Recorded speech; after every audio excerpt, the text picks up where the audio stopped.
Views expressed on this program are not necessarily those of Mercer University or WMUB.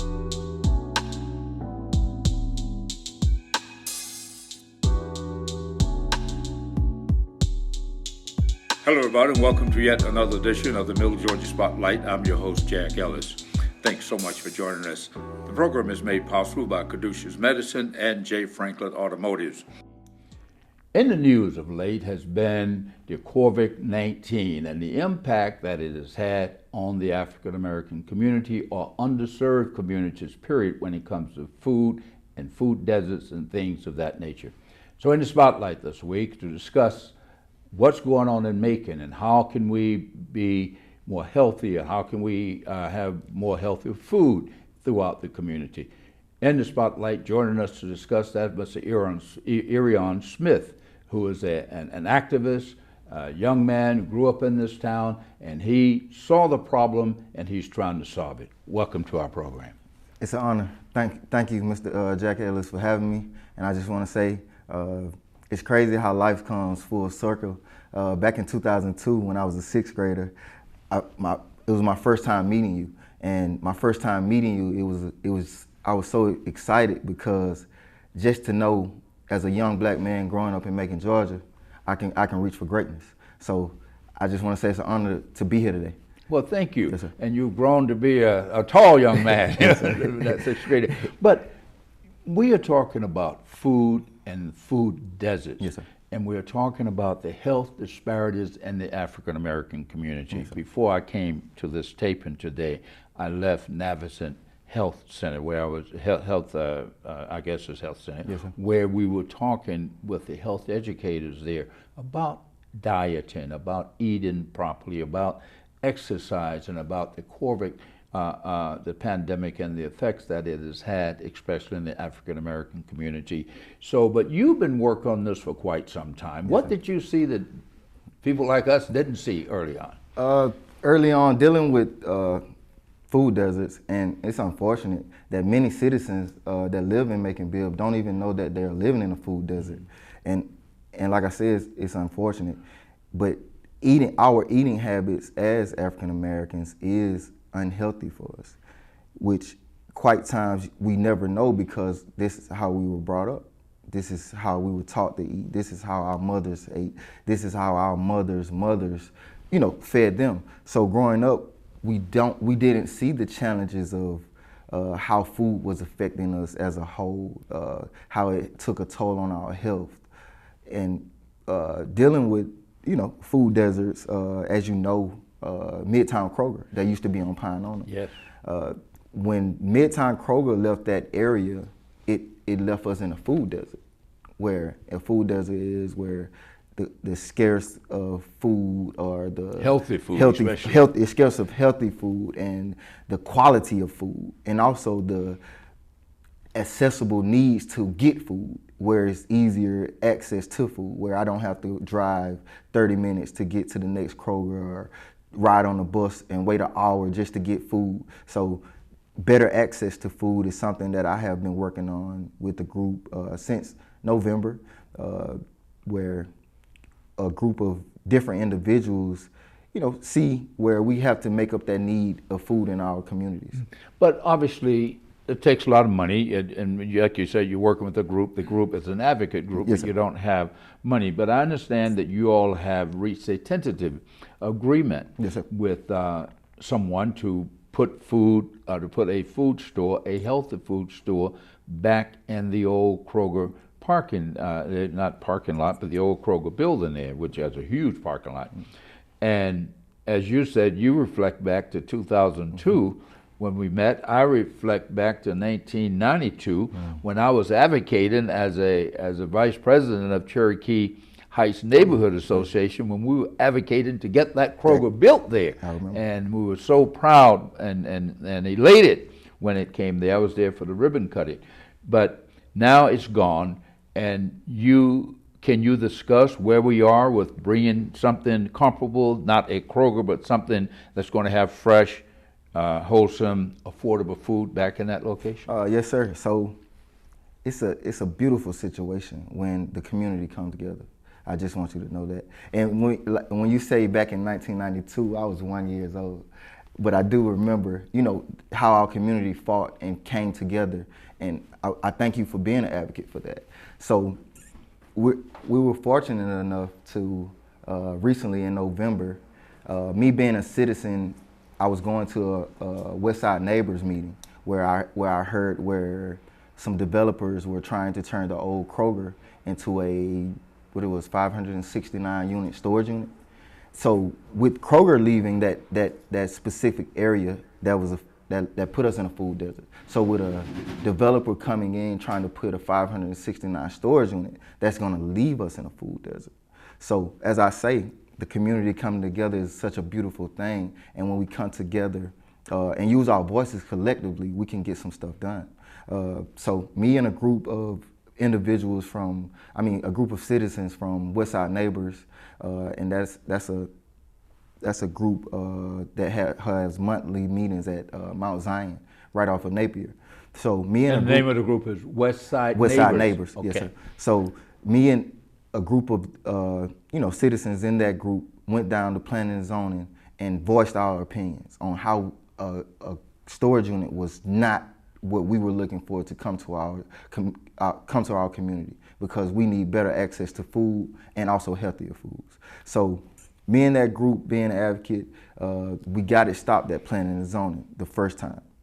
So, that developing group voiced their opinion on how bad they wanted that Kroger building. So they came back to planning and zoning a second time where they had wrote up a diagram for an out parcel that they were going to put inside the parking lot, which at the time, it sounds good to have an out parcel for a grocery store, but at the end of the day, how the old Kroger was set up, they had gas stations on the front part. Sure. So that means you're telling us you're going to bring the community a grocery store that sits on top of gas where gas was just recently put. Yeah. So just fighting in the community, our voices were heard. How far away are we? You said your voices were heard. Oh, yeah, okay. Like I said, I know you have it, the ink hasn't dried yet. No, sir. But you are still working on it. So what can we expect? When can we expect it? Is there a particular time? 6 months from now, a year from now, you think we'll see a grocery store, not a big Kroger, but something that's going to have healthy, accessible, affordable food? Okay, so I'll get back into the meat and potatoes of this conversation. Yeah. Right now, we have a tri-party agreement where the owner of the building and also the developer of the building has offered to put at least 20,000 square feet inside the original building that they have, where they're giving the community a chance to bring a grocer into that space. So, and also they're looking to make a contribution into the community. So this is a win-win for our community. So within the next year, we'll be looking at trying to put a grocer in there. Yes, sir.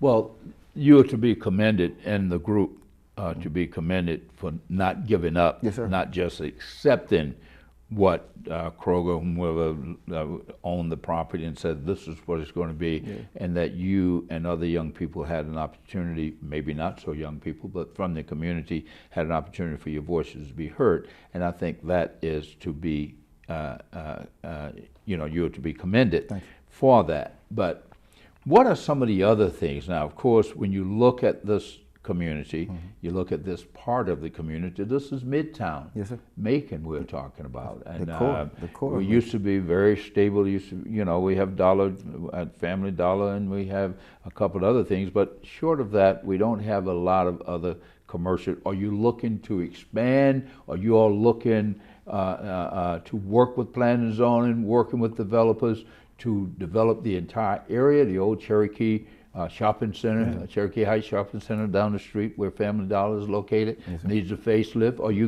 you just focusing on this particular? I'm focused on every neighborhood within our community, because it's essential that we, bring back our core communities and not forget about our core communities that built Macon, Georgia.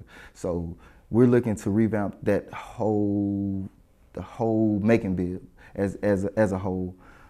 So I'm looking to work with planning and zoning, look to work with developers, also reach out to grocers to move into our communities, also reach out to different industries and different companies to have a diverse selection of businesses in our community, not just the regular liquor stores or convenience stores or, stuff that doesn't bring assets or doesn't bring value to our community. So that's what we're doing. We're trying to keep a diverse selection of businesses coming into our community, but they gotta have impact into our communities. How have you been received by the community at large? Now, I assume you live somewhere in this general area, in this community. So how have you been received by the community at large, the various neighborhoods associations? You say you're the West Side neighbors. Has everyone gotten on board with you and said, this is a great idea, we support you? Are there any naysayers like it was when we were trying to put the Kroger there? We had some people who were fighting against us. Have you had anyone fighting against you? I mean, with any situation, people are gonna have their own opinions or how they feel, but no one is opposed to having a grocery store there. No one is opposed to having a grocery store there. And also for that building, we want to see something functional. We don't want to see that old Kroger 85,000 square feet building turn into a blighted industrial commercial blighted in our community. That would definitely take away from our community. So just to have something definitely functional in that building, and also to have the impact of a grocer moving in. Yeah. In that space. Very timely. You, of course, had no idea, neither did I, that we were going to have this pandemic, if you will, the coronavirus pandemic, and certain things would be revealed, that we need to be healthier, we need to eat healthy, we need to exercise, and a lot of other things. So this fits right into it. So what did you, when this all, not came together per se, but when this happened and you said, well, we're on the right track, how did it make you feel? It made me feel real good to know that our voices can be heard when we come together and just stay firm and stand on what we believe in our community. It made me feel real good to know that we can definitely make change in our community. Yes, sir. And as you say, I had to grow up. I'm a Macon native, born and raised in Macon. Grew up in the Pleasant Hill community, and my community has definitely got behind me during this time. Also, the West Side neighbors, they love the fact that we came together as a unit and really made change in our city.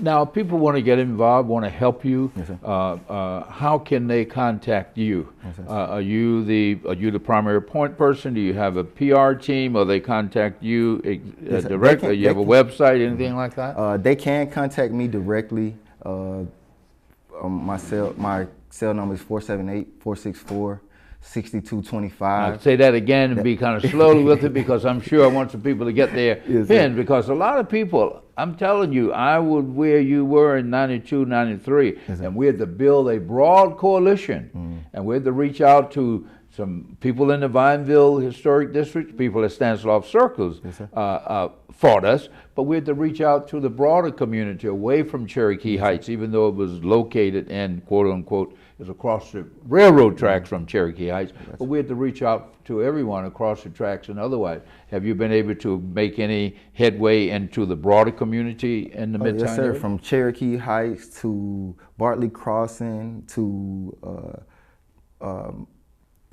West Side Neighbors, also Manor Ministries, Lizzie Chapel, I've been connected with a lot of different people, and we are on the same page because we want the best for our community.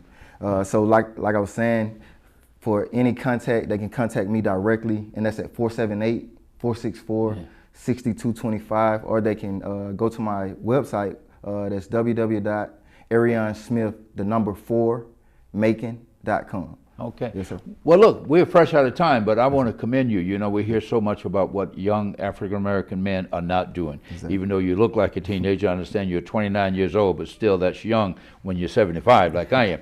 But I commend you for what you're doing, and keep up the good work, and come back and let us know when this is all coming together. I look forward to going there and buying a bunch of greens, Yes, sir. whatever they're going to be serving there. We've been talking with Erion Smith, who is the leader, if you will, and bringing a grocery store back to the old Kroger store in Midtown Macon. And I'm very excited about their work. I'll help you in any way I can. And we thank you all for joining us, but I want you to stay right where you are, because we're going to come back. We're going to speak with Mr. Virgil Watkins, who is the appropriations chairperson for the Macon Bibb government. And they're talking about laying people off, raising taxes, cutting services, all because of the COVID-19 pandemic or the coronavirus pandemic. Stay right where you are. We'll be right back.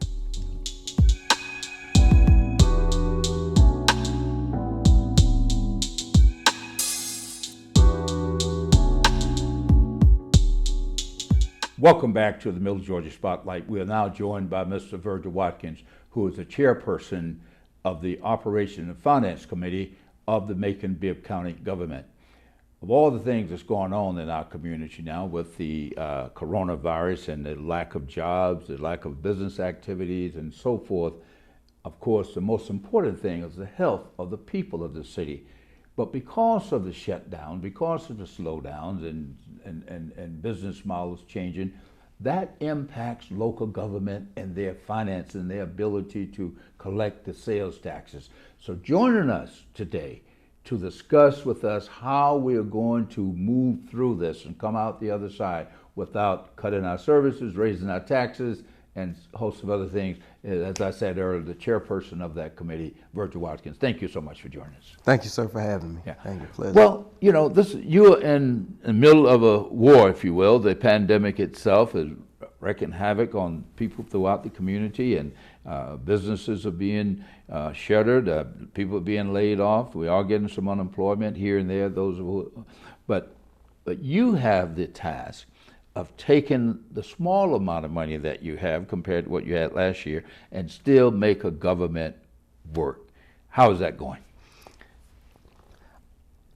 It's going to be an interesting process for us this year. Are you in the budgetary process as we speak? Yes, Yeah, yes, okay. yes. The mayor proposed his budget this past Tuesday. He presented his final presentation.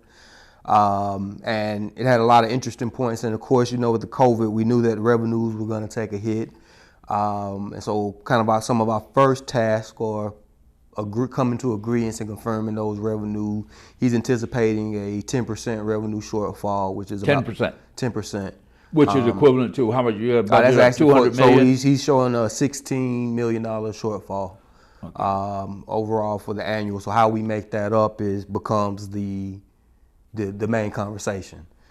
He proposed salary from vacant positions, furloughs of employees, pretty much a complete shutdown of our recreation centers for the summer, to the point of those guys would be furloughed and eligible for unemployment. With the rank and file, they would be doing that would be a reduction in force at recreation. But in general government overall, the proposal is for 1 day a week furlough or a half day a week. Part of this on the table, or this under discussion? This is how the mayor has balanced his budget. But now you all have the final say. Correct. On the budget. He proposed you. Right. You. Correct. Okay. Correct. It's a process. Right. And this is his first proposal, and part of you're still confined into if we all agree on the revenue shortfall, then how do we make up that shortfall? And I think in general that math is pretty solid. How it tracks, but we know that we're sending. It's hard for me to disagree with this 10% number. I think there are because that's coming from sales tax, I think there are some other opportunities out there to capture some additional revenue that we need to discuss, as well as as we get into the details of the budget. I don't know if we need to be as harsh to our employees. He's also taking $10 million out of the fund balance to balance. On top of everything I mentioned, he's still finding a $10 million from fund balance because of that. From the reserve. Right. But there's still a lot of pet projects in there that I found really interesting. As we get into it, we made a lot of changes throughout the year with what we call the ESCO, which is an industry savings contract that we just started in last year. And he's still part of the budget is still anticipating, or I don't think fully capturing those new captures. When we talk about what's being shut down, like what type of things do we need to mothball? I think it's unfortunate, but I do tend to agree with the mayor that running full-fledged summer camps this summer in the midst of COVID is not the best idea. Same with athletics and some other things that we have going on. But we still need to find some way to provide some alternative services to those youth and those families. We are the biggest arm. If we don't, it's going to be hard for others to step in, right? I don't know if it's technology enhancements or book pass outs or food distributions or virtual whatevers, but we can figure out some things. Right. So I don't want to completely, and when you start thinking about that, there's Lake Tobo. There's, if we're not going to run... That's Tobosoffke, yeah, Lake Tobosoffke, yeah. And there's that water park, there's the pools, and there's that water. And so there is a buildup of things that we need to discuss. Even when you talk about the Centralplex, if the NFL and the NBA are talking about not running their leagues, right? Or not having people in the stadiums. We have minor league, Macon Mayhem, the Bacons, all of that type of stuff is getting taken into consideration. But we can live without that, but we can't live without our police department, our fire department. Correct. So there are certain things. So I use the phrase mothball. Like we know probably this summer a lot of those things aren't going to happen, and I think we just need to be more deliberate. Like the mayor made the decision on the sports. I mean on the youth summer leagues, but he did make the decision on Bowden. He didn't make the decision on the water park, the Centralplex, so we're going to help them out a little bit. But let me ask you a question now. You said the mayor made a decision about the recreation part, which you can do. But there are a lot of churches around here with big gyms. Right. They have recreation programs. They have summer camps. Will they fall under a different set of rules? So I think we should find a way. If there's a way. We're realizing by not running those camps, and essentially if we end up furloughing or riffing those employees, there is a good bit of savings involved. I think we can find a way alternatively to support other activities off-site, just like you were talking about churches, youth activity leagues that are interested in boys and girls, whatever is out there that may exist. But the majority of this budget, if it hasn't changed as it was when I was there, deals with personnel. Yes, probably about 80%. Most of it deals with public safety. Right. Personnel. Right, more than 50%. So that's off limits, if you will. You're not looking at cutting back on fire, police, EMA, and all of that. Amazingly, and we'll get into it more as the budget progresses, his budget presentation said he didn't. But the numbers as I've been unfolding the pages show some reductions. And for the life of me, I can't understand. We talk about how important it is to pay these guys, how far Macon Bibb County is behind when it comes to public safety compensation. And every year we pass the buck. Because they are so understaffed, right? We talk about it all the time, 150 officers short, right? So when we talk about salary savings from vacancies, a good chunk of that he's pulling directly from the patrol budget, which is short-staffed, and the corrections budget, which is short-staffed. And for the life of me, I can't understand why I'm going to force the issue. We're forcing the issue. Well, this will be debated in your committee, obviously. Correct. From the savings that's being realized from the police budget, fund them increasing those base. My understanding is about 37 is what you will start off here now, and school board pay can start off at 42 if you have a couple years of experience, and other places the average is 45. We're like $7,000 behind the starting salary, and we don't move at a consistent pace to even, like if you're at 28 2 years ago, you're probably still there. And where they can just simply get a job in Houston County, Monroe County, where there's a lot less activity for one, and they're making $8,000 more just by So we're not So that's winning that something game. But getting back to the getting back to the children in this community, I hope we're not being, as they say, dollar wise, penny wise, and pound foolish, if you will, whatever it goes. Cut off the nose to spite your face, because we're going to have a lot of children out of school this summer. There's no summer school, so they're going to be, well, they have summer school, but not in the buildings. It's a complex problem, right? And there are a lot of parents that look forward to these summer camps that we have in these recreation centers for food, as well as not babysitting service, but to have an activity for the children.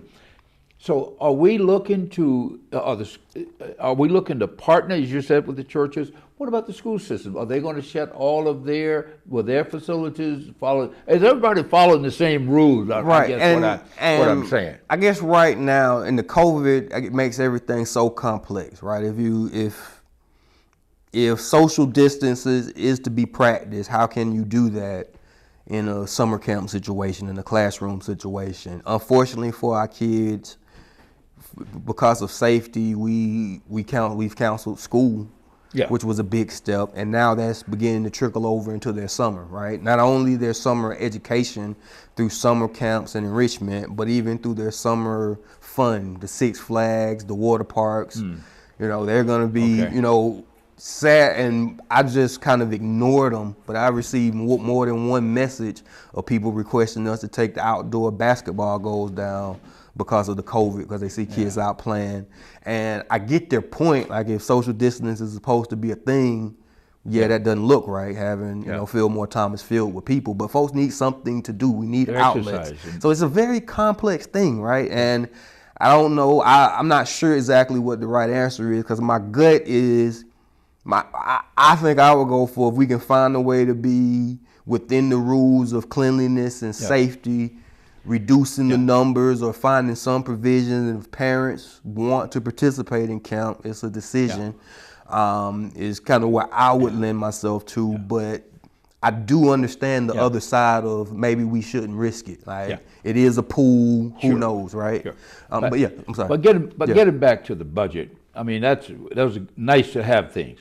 But there are certain things that you gotta have. There are certain things you gotta, and I hope we're not going to see libraries closed this time, bus service discontinued, or cut back, because they've already made, you can't put too many people on the bus at one point, so they need to run more buses, so they need more money. And we have about 1 minute left here, less than 1 minute. So I'll sum that up.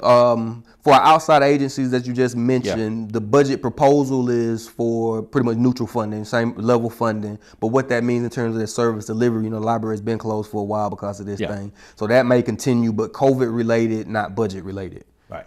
Okay. Well, we've been speaking with Mr. Virgil Watkins, who is the chairperson of the Macon Bibb County Finance and Operations Committee, and he has his hands full, no question about it. They're going to be debating this budget. They're going to, I don't know whether, will we have a tax increase, yes or no? No tax increases.